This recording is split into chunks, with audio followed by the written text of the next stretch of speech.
Hi everyone, we are here to bring you the editor's picks for things to do for the week of July 27th through August 2nd. I'm Emily Faherty and this is senior editor Eric Levin, and he's going to kick things off.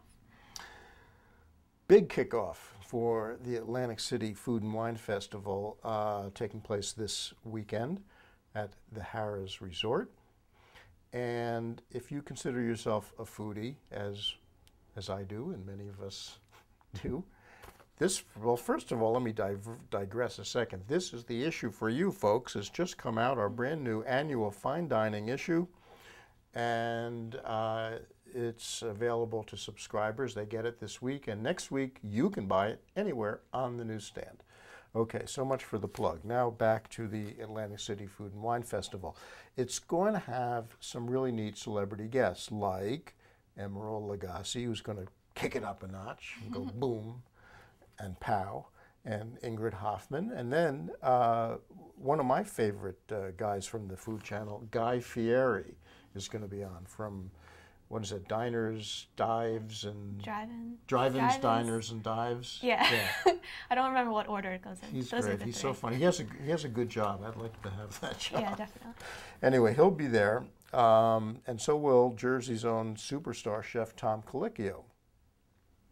Ted Allen will have a California wine tour of some sorts, and the proceeds will go to the Susan G. Komen Cure for the Cure of Central and South Jersey. So a lot going on, some big names, and tickets are based on ticket prices are based on the number of events you decide to go.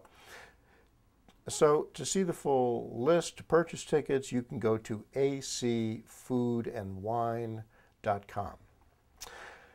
And then, speaking of food, I have a question for you. You popped me a quiz the other week. Okay. Name a seasonal fruit in New Jersey that all of us Jerseyans can be proud of and look forward to eating at its peak.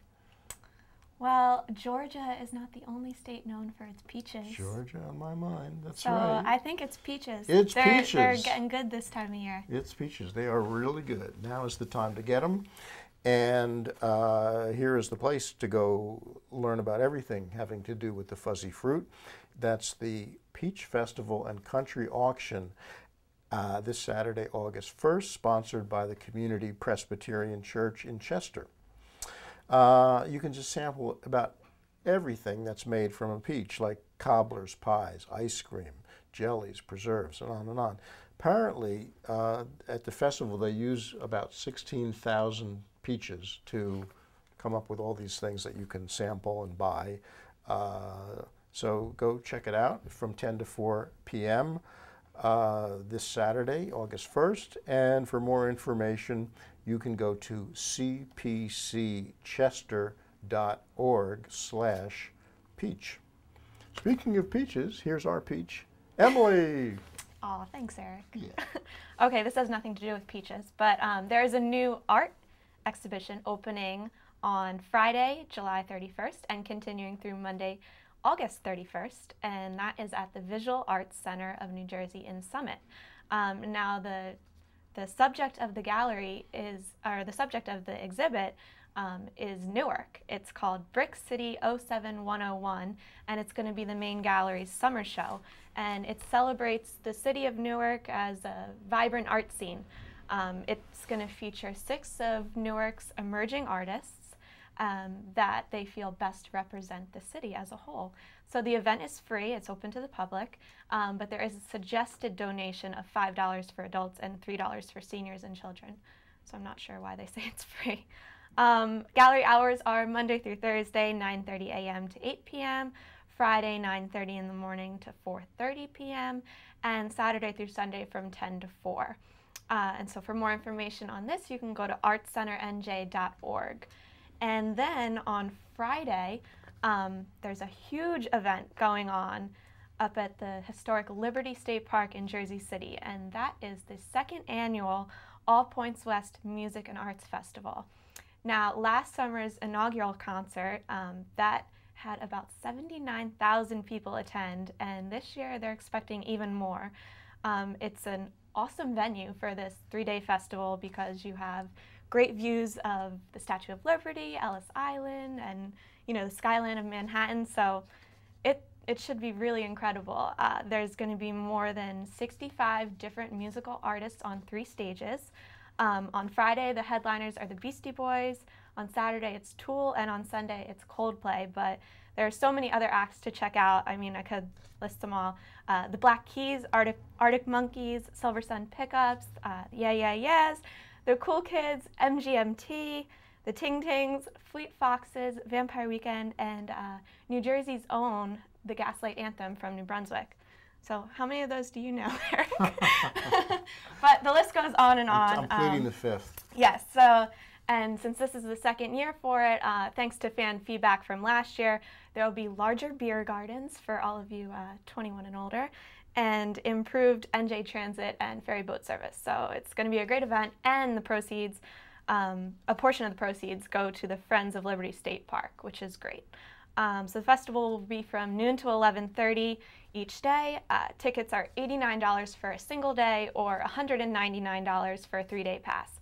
And so for all the latest info on the festival, you can go to apwfestival.com.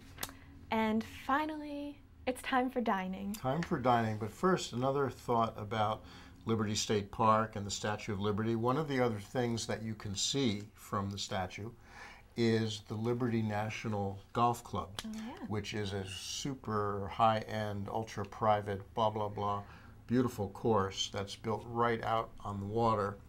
And we have a story about it in our new August dining issue because the Barclays Championship, big part of the big playoff system on the PGA Tour, will be held there this month. And, all the greatest golfers in the world will be there contesting. So it'll be on TV, and you can also go and get tickets, and that's all part of what's happening around the Statue of Liberty this month. Now, dining, as mentioned, this is our annual fine dining issue, August, and we have a whole bunch of stories in there of all kinds, including our top 25 restaurants in the state, the results of our readers poll, and then some really cool feature stories that we'll be telling you about all this month. So one of them is about the TV show on Fox called Kitchen Nightmares, which is hosted by Gordon Ramsay, who's a really fine chef, has a great restaurant in New York, and is also a character, just to, to say the least. He's got a reputation. Yeah. And he comes in and he does makeovers on restaurants that are floundering or foundering, whichever you prefer. And he seems to like New Jersey restaurants. Maybe because they're desperate for his help. I don't know. But in the first season, they did a restaurant called Campagna, which is still in business. And the second season, he did a place called Hannah and Mason, both these Jersey places. And in this season, which is coming up starting next month, there'll be 2 New Jersey restaurants featured, one called Bazzini in Ridgewood, and the other, which Ramsay changed its name. It was called Flamingos. He said, no, that's not happening. I think it was in Madison. Because it was in this old kind of country former railroad station, and this whole tropical theme just wasn't working. So he renamed it the Junction, and they've stuck with the name. So anyway, our story kind of is an anatomy of a post-mortem, if you will, on these different New Jersey restaurants that have been through the mill with Mr. Ramsay, and how they all fared.